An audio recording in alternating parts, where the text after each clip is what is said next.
और आइए अब सुनते हैं कार्यक्रम किसान की बात।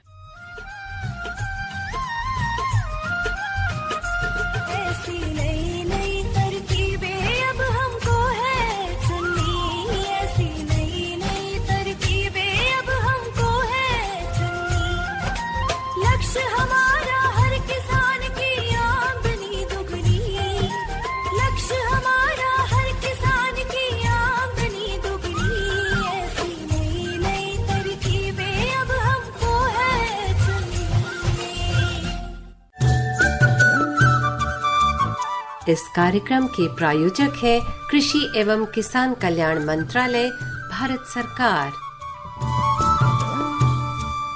जी हाँ साथियों, हमें पता है आप इंतज़ार कर रहे हैं इस कार्यक्रम का, क्योंकि आपको पता है ये एक ऐसा कार्यक्रम है जिसे आप इंतज़ार करते हैं क्योंकि आपको बहुत पसंद है और आपको इसमें मिलती है ढेरों जानकारियाँ, ढेर सारी ऐसी इन्फॉर्मेशन जो आपको कहीं ना कहीं आपकी खेती में, आपकी कृषि में उन्नत दिशा की तरफ लेकर जाती है। तो बिल्कुल हाजिर हूँ मैं एफएम गोल्ड स्टूडियो में और आप सुन रहे हैं आकाशवाणी का एफएम गोल्ड चैनल, जिसमें है इस वक्त आप कार्यक्रम किसान की बात के साथ जुड़े हैं। स्वागत करती हूँ आपका। मैं हूँ आपके साथ आरती और मैं अश्वनी। और किसान मित्रों, हमारा प्रयास यही रहता है कि आप तक वो सब बातें पहुंचाएं जो अब से पहले आपने नहीं जानी, आप उनसे अनजाने या कहीं ना कहीं आपके दिमाग से थोड़ा सा वो फिसल गई हैं। और देखिए, रोज़ कोई ना कोई ख़ास मौका होता है, कोई ख़ास बात होती है, बस ज़रूरत होती है तो हमें उस पर गौर करने की। जी हाँ बिल्कुल। और जब बात खेती से जुड़ी हो या फिर किसान से किसी भी तरह से जुड़ी हो, किसी भी कहें पक्ष से जुड़ी हो, यानी कि अब अगर हम अपने पशुओं की बात करें, उनके जरिए हम कितना अच्छा हमारा व्यवसाय चलता है, हर तरह से अगर हम पशुओं की देखभाल करते हैं, पशुधन की रक्षा करते हैं, तो वो भी एक अच्छा मुनाफा हमें पहुंचाते हैं। क्यों अश्वनी? बिल्कुल। और किसान मित्रों, आप आरती का इशारा समझ ही गए होंगे। आज पूरा विश्व दुग्ध दिवस मना रहा है और ये बहुत ही खास दिन है डेयरी फार्मिंग के लिए, किसान भाइयों के लिए और उन सभी लोगों के लिए जो कि दूध या इससे बने उत्पादों के साथ जुड़े हैं। जी हाँ बिल्कुल। एक बड़े स्तर पर इसका एक कहीं खपत होती है दूध और दूध से बनी चीज़ों की, तो एक बहुत ही कहीं विकसित और विकास, मतलब इसका एक अच्छा एक कारोबार है, ये व्यवसाय है जो इससे जुड़े क्षेत्र में लोग हैं, जितने भी हमारे किसान में है, दुग्ध से जुड़े, पशुपालन से जुड़े जो भी हैं, सबसे पहले इन सभी को हम बहुत बहुत शुभकामनाएं देते हैं, अपने सभी श्रोताओं को विश्व दुग्ध दिवस की। और आज का जो हमारा कार्यक्रम है इसी पर मुख्य रूप से आधारित है। हाँ, और किसान मित्रों, किसी भी दिवस को मनाने का मुख्य उद्देश्य यही होता है कि हम उस चीज़ के बारे में जानें और ऐसी कोशिशें करें जो कि अब से पहले हमने नहीं की हैं। तो अगर हम विश्व दुग्ध दिवस की बात करें तो इसको मनाने का यही उद्देश्य है कि दूध और इससे जुड़े जो भी उत्पाद हैं उनके बारे में लोगों को जागरूक बनाएं। और आप और हम जानते हैं कि जो दूध है वो बहुत अहम पोषण तत्व है, प्रोटीन और कैल्शियम इसमें होता ही है। और भारत सरकार के प्रयास से और किसान मित्रों आपके प्रयास से, आपसी सहयोग से जो दूध का व्यापार है ना, वो बहुत ज़्यादा हमने बढ़ा लिया है। जी हाँ बिल्कुल। तो ये जो दूध का व्यापार है या कहीं डेयरी व्यवसाय जो है, इसमें रोजगार की अपार संभावनाएं हैं। अब क्या वो संभावनाएं हैं, किस तरह से आप इसमें और आगे बढ़ सकते हैं, क्या कुछ हो सकता है, आइए सब सुनते हैं डॉक्टर KML पाठक से, जो कि पूर्व कुलपति हैं दीनदयाल उपाध्याय पशु चिकित्सक विद्यालय मथुरा में। ये हमारे विशेषज्ञ हैं आज के, और इनसे बात की शशि कपूर ने। तो ये क्या कुछ ये बता रहे हैं हमें विश्व दुग्ध दिवस के ऊपर और साथ ही साथ डेयरी व्यवसाय में रोजगार संभावनाओं के ऊपर, आइए सुनते हैं। किसान मित्रों, आज विश्व दुग्ध दिवस है। आपको बता दें कि भारत को दुनिया में सबसे बड़े दूध उत्पादक के रूप में जाना जाता है। भारतीय बाजारों में गाय और भैंस के दूध के अलावा बकरी और ऊंट का दूध भी उपलब्ध है। भारत में दूध का उत्पादन लगातार बढ़ रहा है। ऐसे में डेयरी व्यवसाय में रोजगार की क्या संभावना है, इस विषय पर विस्तार से जानकारी देने के लिए आज हमारे साथ हैं डॉक्टर KML पाठक, पूर्व कुलपति पंडित दीनदयाल उपाध्याय पशु चिकित्सा विश्वविद्यालय मथुरा। तो डॉक्टर साहब, किसान की बात प्रोग्राम में आपका स्वागत है। और जैसा कि आज 1 जून है और आज वर्ल्ड मिल्क डे मनाया जा रहा है, तो सबसे पहले हम आपसे जानना चाहेंगे कि इस दिन की क्या अहमियत है और आज ही के दिन क्यों ये वर्ल्ड मिल्क डे मनाया जाता है। बिल्कुल, देखिए आज 1 जून है और आज पूरा विश्व जो है वर्ल्ड मिल्क डे मना रहा है। इसके पीछे भावना ये है कि सभी जो बहुत सारे देश हैं जो दूध उत्पादन में काफी आगे हैं, वो 1 जून के आसपास जो है अपने अपने कंट्री में नेशनल मिल्क डे मनाया करते थे। तो एक अंतर्राष्ट्रीय संस्था है FAO, food and agriculture organization, उन्होंने ये निर्णय लिया कि इस दूध की अहमियत क्या है, दूध का व्यवसाय कितना इम्पोर्टेंट है, और क्योंकि दूध एक ग्लोबल फूड के रूप में जाना जाता है, तो लोगों का इसकी तरफ ध्यान आकर्षित करने के लिए और मिल्क इंडस्ट्री की तरफ लोगों को जोड़ने के लिए और मिल्क प्रोसेसिंग प्लांट वगैरह लगाने के लिए मैंने जिसका बताया कि FAO जो है फूड एंड एग्रीकल्चर ऑर्गेनाइजेशन, इन्होंने ये निर्णय लिया कि सभी देश अलग अलग अपने देश में नहीं मनाएंगे, बल्कि पूरे विश्व में 1 जून को ये वर्ल्ड मिल्क डे मनाया जाएगा। और ये स्टार्ट हुआ 2001 से। अब 2001 को हर वर्ष 1 जून जब भी आती है तो हम वर्ल्ड मिल्क डे मनाते हैं, और इसके पीछे भावना यही है कि जो मिल्क है उसके बारे में पब्लिसाइज किया जाए, उसकी इंपॉर्टेंस के बारे में बताया जाए, क्योंकि दूध एक ऐसी चीज है जिसे बच्चे से लेके बुजुर्ग, पुरुष, महिला सभी लोग कंज्यूम करते हैं, और हमारा एक बहुत अच्छा सोर्स है न्यूट्रिशन का, बहुत अच्छा सोर्स है रोजगार का, और इस इंडस्ट्री से लोगों को जोड़ने के लिए, उनमें जागरूकता पैदा करने के लिए ये वर्ल्ड मिल्क डे आज 1 जून को हम मना रहे हैं। बिल्कुल। तो डॉक्टर साहब, दुग्ध उत्पादन में रोजगार की संभावनाओं के बारे में तो हम बात करेंगे ही करेंगे, लेकिन उससे पहले हम आपसे जानना चाहेंगे कि भारत में दुग्ध उत्पादन की जो स्थिति है वो क्या है। हाँ, देखिए एक बड़ी प्रसन्नता की बात है आज, क्योंकि वर्ल्ड मिल्क डे है, तो मैं बताना चाहूंगा अपने श्रोताओं को कि भारत देश जो है पूरे विश्व में दुग्ध उत्पादन में प्रथम है, यानी पूरे विश्व में सबसे ज्यादा दूध का उत्पादन भारत देश में होता है। और ये सिर्फ 1 साल के लिए नहीं हो रहा है, 2019 या 20 की बात नहीं है, पिछले 10 वर्ष से भारतवर्ष पूरे विश्व में दूध उत्पादन में प्रथम देश है, और पूरे विश्व का 22% दूध का उत्पादन हमारे देश में होता है। तो इससे आप अंदाजा लगा सकते हो कि भारत की अर्थव्यवस्था में इस दूध व्यवसाय का, मिल्क से जुड़े व्यवसायों का, इसके रोजगार की कितनी अहमियत है। एक चीज और बता दूं यहाँ पे कि दूध में भारत पूरे विश्व में प्रथम है, तो दूध के कंज्यूम करने में, यानी दूध को पीने में, दूध से बने चाहे पदार्थ, चाहे दूध, दही हो, पनीर हो, छाछ हो, या घी हो, या श्रीखंड हो, इतने जितने भी उत्पाद हैं, इनके कंजम्पशन में भी हम प्रथम हैं पूरे विश्व में। इससे जो व्यवसाय जो जुड़ता है वो इस व्यवसाय को आगे बढ़ाता है, और इसमें मैं अभी आपको बताऊंगा धीरे धीरे करके कि कैसे कैसे इसके रोजगार के इसमें क्या क्या संभावना है। बिल्कुल डॉक्टर साहब, अब आपसे जान ही लेते हैं कि हमारे जो खासकर ग्रामीण युवा हैं, ग्रामीण युवतियां हैं और हमारे किसान मित्र हैं, डेयरी व्यवसाय से जुड़ना चाहते हैं, डेयरी व्यवसाय की शुरुआत करना चाहते हैं, तो कैसे शुरुआत कर सकते हैं, किस तरह से इस क्षेत्र में रोजगार हासिल कर सकते हैं? देखिए आज की तारीख में हमारे देश में करीब 4 मिलियन जो है डेयरी फार्मर हैं, जो कि प्रत्यक्ष और अप्रत्यक्ष रूप से इस व्यवसाय से जुड़े हुए हैं, और देश में 75 मिलियन इस समय डेयरी हैं हमारे पूरे देश में। अब क्योंकि दूध उत्पादन हम में प्रथम है, इसका मतलब ये हो गया कि हमारे गाँव में, हमारे जो पेरी अर्बन एरियाज में धीरे धीरे से जो किसान जुड़ रहे हैं, विशेष रूप से युवा। मैं यहाँ ये बताना चाहूंगा कि जो डेयरी का व्यवसाय है ये रोजगार का बहुत अच्छा साधन है, क्योंकि हमारे देश में जो हमारी देसी नस्लें गाय की पाई जाती हैं, इसके अलावा जो हमने हाइब्रिड भी अपने यहाँ डेवलप करी हैं, जो क्रॉस ब्रेड जिनको बोलते हैं, तो ये एक ऐसा पशुपालन का जो व्यवसाय है वो ऐसा व्यवसाय है जिसमें ग्रामीण क्षेत्र के, विशेष रूप से गांव के जो युवा हैं, गांव की जो युवतियां हैं, जो बेरोजगार हैं, जो रोजगार की तलाश में हैं, क्योंकि सरकार सारे युवाओं को सरकारी नौकरी नहीं दे सकती है। अब समय आ गया है, क्योंकि जनसंख्या बढ़ रही है, लोगों की फूड की डिमांड बढ़ रही है, तो धीरे धीरे इसकी दूध की और दूध के जो उत्पाद हैं उनकी भी मांग बढ़ रही है। तो इस मांग को बढ़ते देखते हुए ये निश्चित रूप से आने वाले समय में आज डेयरी में करीब 6 से 7% की ग्रोथ है। मैं ये मानता हूँ कि आने वाले समय में ये ग्रोथ जो है 8 और 10% जाएगी। तो इसका मतलब ये हो गया कि इस क्षेत्र में इतने रोजगार उत्पन्न होंगे। तो मैं आह्वान करना चाहूंगा अपने युवाओं से, विशेष रूप से जो कि इस तलाश में हैं कि मैं पढ़ गया हूं, मुझे चाहे वो एग्रीकल्चर का ग्रेजुएट हो, वेटनरी का ग्रेजुएट हो, अब समय आ गया है अपना रोजगार डेयरी के माध्यम से प्रारंभ करिए, क्योंकि आपकी जो आजीविका है चलेगी, साथ ही साथ इसमें आप अपने साथियों को, जो ग्रामीण क्षेत्र के लोग हैं, उनको भी आप रोजगार दे पाएंगे। बिल्कुल डॉक्टर साहब, तो हमारे जो ग्रामीण युवा युवतियां हैं इस व्यवसाय को शुरू करना चाहते हैं तो कैसे शुरुआत करें, कहाँ से शुरुआत करें? सरकार की तरफ से क्या कुछ उनकी मदद की जाती है या व्यवसाय शुरू करने से पहले सरकार की तरफ से प्रशिक्षण की भी व्यवस्था की जाती है?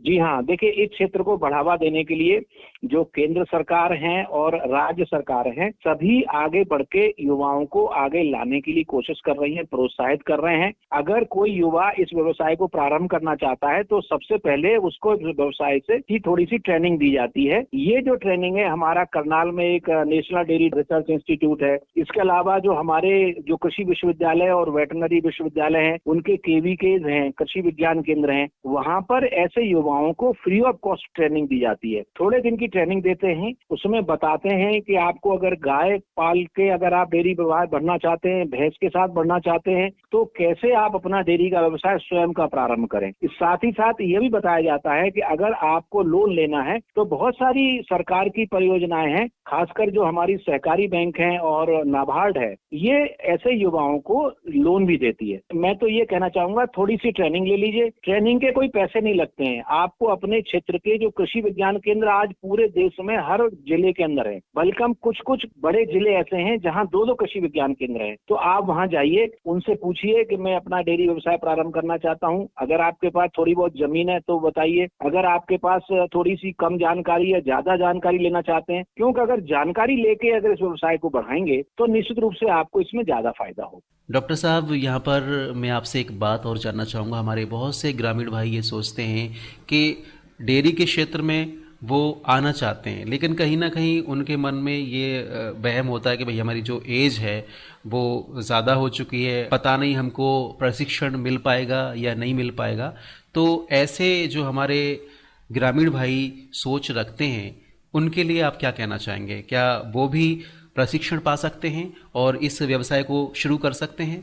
हाँ, देखिए, डेयरी व्यवसाय प्रारंभ करने के लिए ऐसा नहीं है कि 18 वर्ष का ही युवा प्रारंभ कर पाएगा, 50 साल का नहीं प्रारंभ कर पाएगा। इसमें कोई उम्र नहीं है। पहली बात तो सीखने की कोई उम्र नहीं होती है, और ये व्यवसाय प्रारंभ करने की कोई उम्र नहीं है। इसकी, जैसा मैंने अभी बताया कि जो ट्रेनिंग अगर आप नेशनल डेयरी जो हमारा इंस्टीट्यूट है करनाल में है, इसके अलावा जो कृषि विज्ञान केंद्र है, वो हर उम्र के, चाहे वो युवा हो, चाहे युवतियां हो, चाहे आप सुदूर से क्षेत्र से हो, आप बहुत रिमोट एरिया में भले रहते हो, और उस रिमोट एरिया में भी अगर आप अपना डेयरी का व्यवसाय प्रारंभ करना चाहते हैं तो आपको जो है ट्रेनिंग दी जाएगी, प्रॉपर ट्रेनिंग देंगे। इस ट्रेनिंग का कोई पैसा नहीं लगता है, इसमें सबसे बड़ी बात यह है। और एक आपको, जैसे कोई युवती या युवक ये कहता है गांव का कि मैंने तो 8वां पास किया हुआ है, मैंने 12वां पास किया हुआ है, या मैं ग्रेजुएट हूँ, तो सभी को इसकी ट्रेनिंग दी जाती है।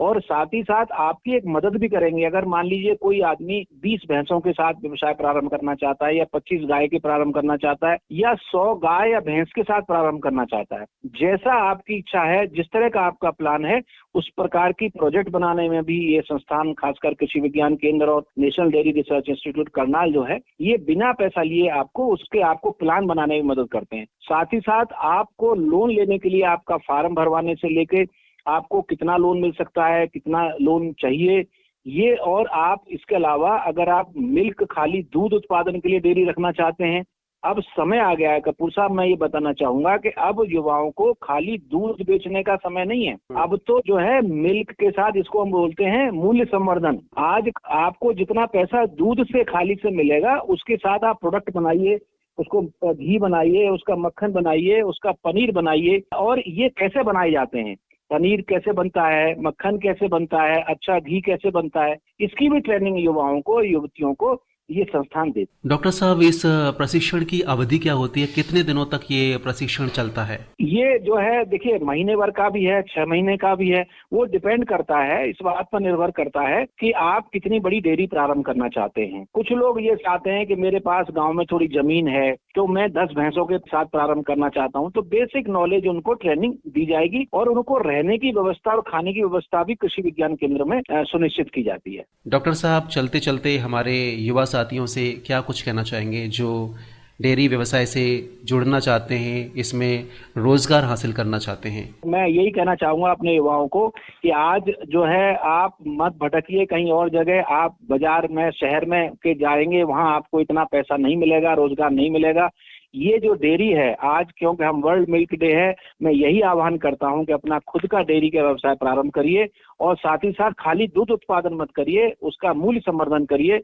निश्चित रूप से आप स्वयं भी रोजगार पाएंगे, आपकी आजीविका भी चलेगी और साथ ही साथ और भी लोगों को आप रोजगार देंगे। एक और चीज कहना चाहूंगा कि अब जो है आजकल, क्योंकि पहले बड़ी लोगों को बीच में गलतफहमी थी कि हमारी जो देसी गाय हैं वो कम दूध देती हैं, तो अभी अगर आप इस व्यवसाय से कोई युवा जुड़ना चाहता है तो देसी गाय पालिए। देसी गाय के दूध का अच्छा कीमत मिलती है और ये जो बीच में भावना आ गई थी कि देसी गाय अगर ज्यादा दूध नहीं देती हैं, देसी गाय भी उतना ही दूध देती हैं और देसी गाय का दूध हमारे स्वास्थ्य के लिए ज्यादा अच्छा रहता है। तो डॉक्टर साहब, आज आपने डेयरी व्यवसाय में रोजगार की संभावनाएं और डेयरी व्यवसाय से जुड़े विभिन्न पहलुओं के बारे में विस्तार से जानकारी दी। इसके लिए आपका बहुत बहुत धन्यवाद।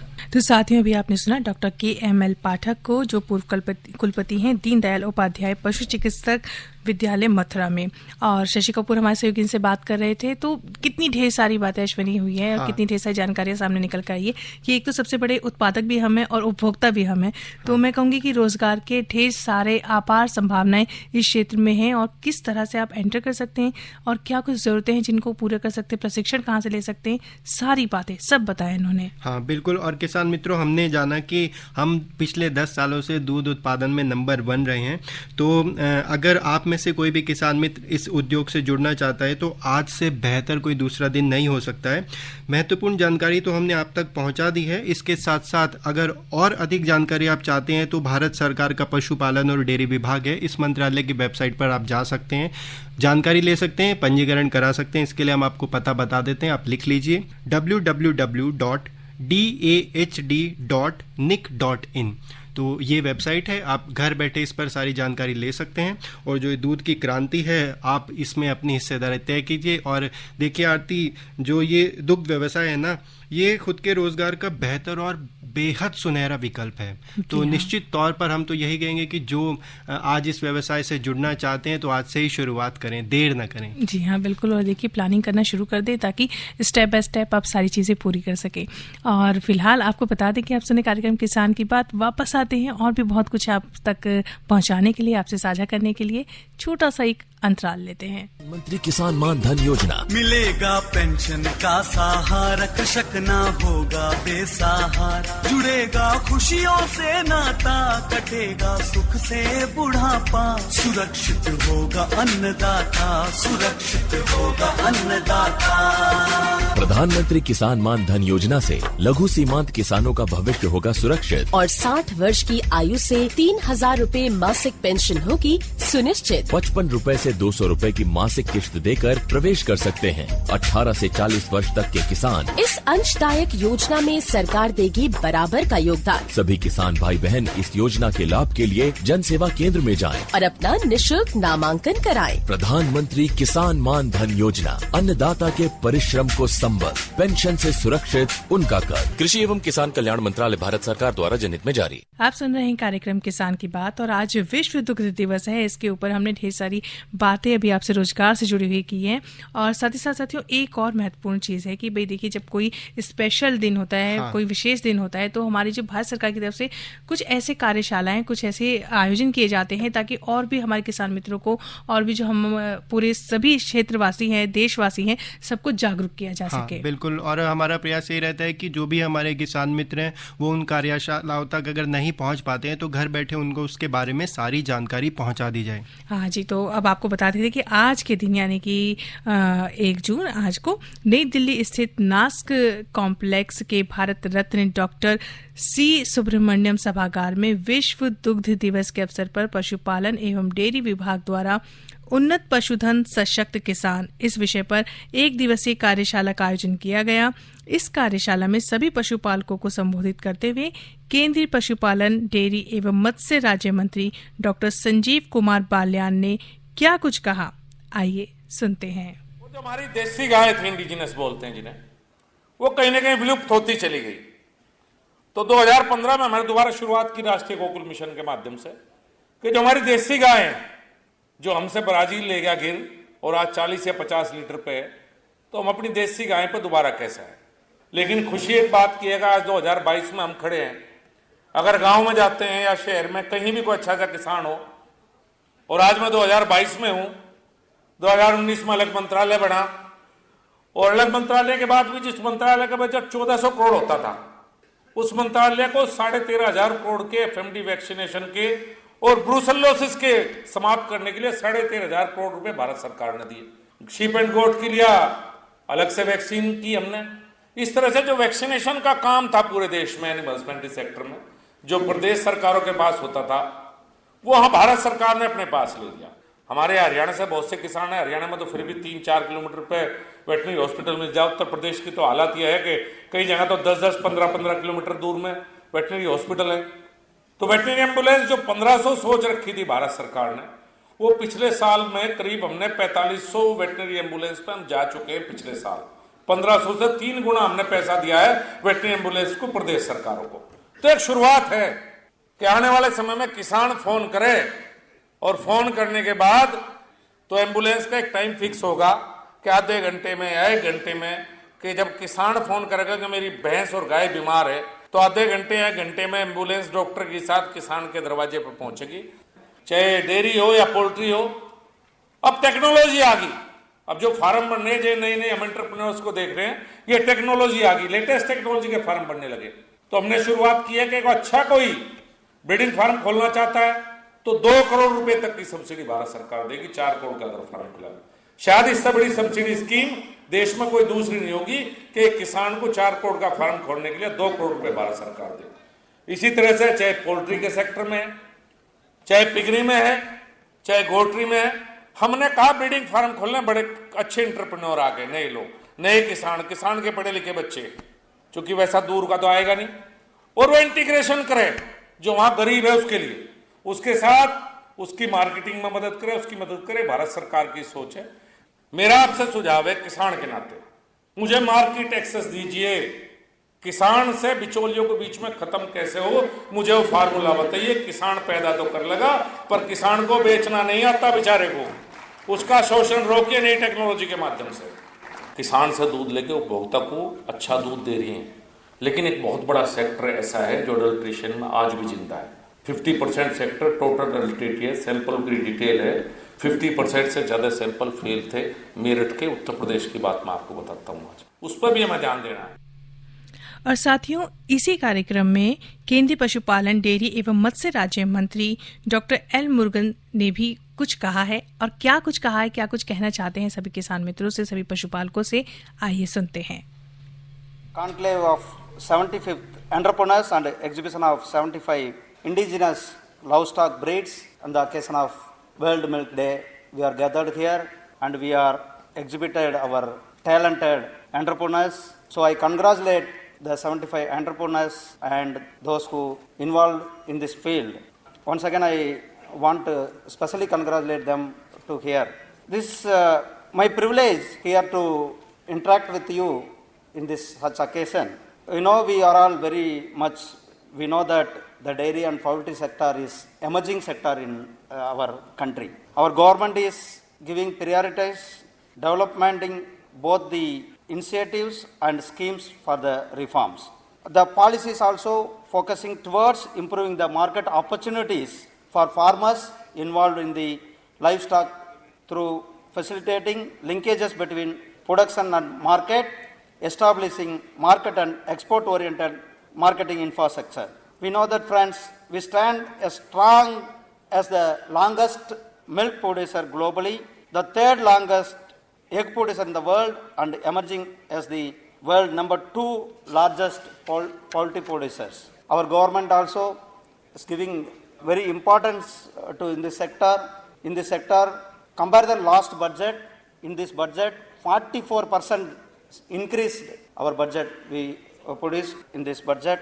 We are a position of scarcity of surplus in production. The prospect of increasing processing levels in dairy and product poultry sector are enormous. Under the dynamic leader, our Prime Minister Shri Narendra Modi ji, our ministry is implementing various schemes for the development of the dairy sector, including set up the milk processing units in the country. This national program for daily development is aimed to create strengthening the infrastructure for production of quality milk, procurement, processing, and marketing milk and milk producers. Friends, we are focused on supporting cold chain infrastructure through the Dairy Processing Infrastructure Development Fund for creation, modernization, expansion of dairy processing, chilling and value addition infrastructure. We know that our Prime Minister vision is, our Prime Minister told that we are going to provide mobile veterinary unit to the country. In Tamil, Thiruvalluvar, a grand saint, bolte, சொல்லுதல் யாருக்கும் எளிய அறியவாம் சொல்லிய வண்ணம் செயல். That is, those who can tell anything, but who fulfilling what he is telling, that is our Prime Minister, that is our Prime Minister, what our Prime Minister told, that he fulfilled that. This is the, I want to convey here. And once again, I congratulate all the entrepreneurs and Kisan, सबको मेरा धन्यवाद, एक और बार मेरा congratulation, सबको धन्यवाद. Thank you very much. तो साथियों, आप सुन रहे हैं किसान की बात में कितनी कुछ जानकारियां जो कि किसान की बात के जरिए हम लेकर आए हैं। और आपने सुना अभी कि आज जो कार्यक्रम ऑर्गेनाइज हुआ है, कार्यक्रम किया जा रहा है नॉस्क कॉम्प्लेक्स में भारत डॉक्टर श्री सुब्रमण्यम सभागार में विश्व दुग्ध दिवस के अवसर पर। तो ढेर सारी बातें भी आपने सुनी डॉक्टर एल मुरुगदन के जरिए। और आइए अब ये भी सुनते हैं कि जिनेश शाह ये क्या कुछ कह रहे हैं, आइए सुनते हैं। हमारे देश में पशुपालन की परंपरा उतनी ही प्राचीन है जितनी कि हमारी संस्कृति और सभ्यता। आज इस संदर्भ में इस कॉन्क्लेव का जो आयोजन किया जा रहा है वो पशुपालन की वर्तमान स्थिति को देखते हुए काफी उपयुक्त है, क्योंकि आज के दौर में ग्रामीण युवक युवती नए विचारों के प्रति काफी रिसेप्टिव है, देख रहे हैं। पशुधन को अगर रूरल एंटरप्रेन्योरशिप का अगर माध्यम बनाना है और हमारे गांवों को अगर आर्थिक और सामाजिक सशक्तिकरण को और गति प्रदान करनी है, तो हमारे इस देश की हमारी आर्थिक धारा हम सब जानते हैं कि गांवों से जुड़ी हुई है। अगर गांव के लोग संपन्न बनेंगे तो देश की अर्थव्यवस्था और मजबूत होगी और हमारा देश भी आगे बढ़ेगा। तो इसके लिए हमें ग्रामीण युवाओं को कैसे हम सक्षम बना सकते हैं ताकि वो पशुपालन से संबंधित एंटरप्रेन्योरशिप करने का एक अच्छा उदाहरण प्रस्तुत कर पाएं। और मुझे बहुत खुशी की बात है आज हमारे बीच इस कॉन्क्लेव में ऐसे कई एंटरप्रेन्योर मौजूद हैं। सबका अभिनंदन करना चाहूँगा। आपका कार्य, आपका उदाहरण हमारे ग्रामीण युवाओं को और आगे बढ़ने में बहुत ही मदद करेगा। जहाँ तक हमारे सेक्टर की बात है और एफिशिएंट डेयरी मैनेजमेंट का प्रश्न है, मैं सारे ही किसान भाइयों से कहना चाहूँगा कि डेयरी को एक व्यवसाय रूप में चलाना है तो हमें समझना होगा, जो शायद श्री संग्राम सिंह चौधरी जी ने भी बताया, कि सिर्फ दूध की कीमत ही एक आमदनी का जरिया नहीं है। आपको दूध की उत्पादकता की जो कॉस्ट है उसे कैसे हम लागत को कम कर सकते हैं और साथ ही साथ पशुओं की जो उत्पादकता है उसमें कैसे वृद्धि कर सकते हैं। आप सबको पता है राष्ट्रीय गोकुल मिशन, जिसमें देशी गायों और भैंसों की एक वैज्ञानिक पद्धति से संरक्षण तो करते ही हैं, साथ साथ आधुनिक टेक्नोलॉजी को कैसे उपयोग करके हम पशुओं की उत्पादकता भी बढ़ा सकते हैं। ऐसे कई कार्यक्रम कर रहे हैं, जैसे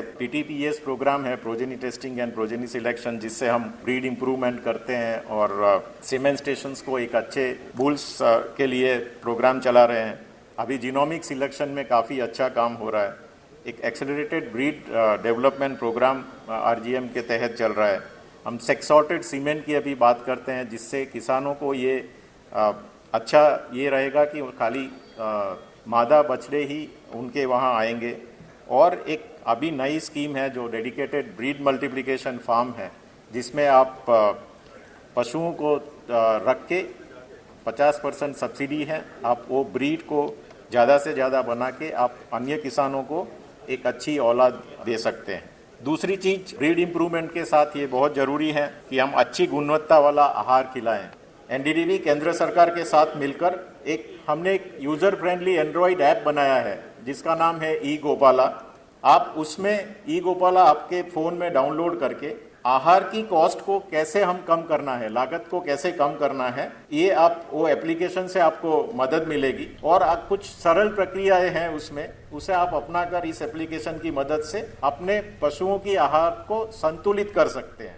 तो अपने पशुओं के आहार को भी संतुलित कर सकते हैं। ढेर सारी बातें बताई अभी हमें जिनेश शाह ने, तो आपने सुना और उम्मीद है आज का कार्यक्रम आपको जरूर पसंद आएगा। फिलहाल के लिए मुझे आरती को और मुझे अश्विनी को दीजिए इजाजत। नमस्कार। इस कार्यक्रम के प्रायोजक थे कृषि एवं किसान कल्याण मंत्रालय, भारत सरकार।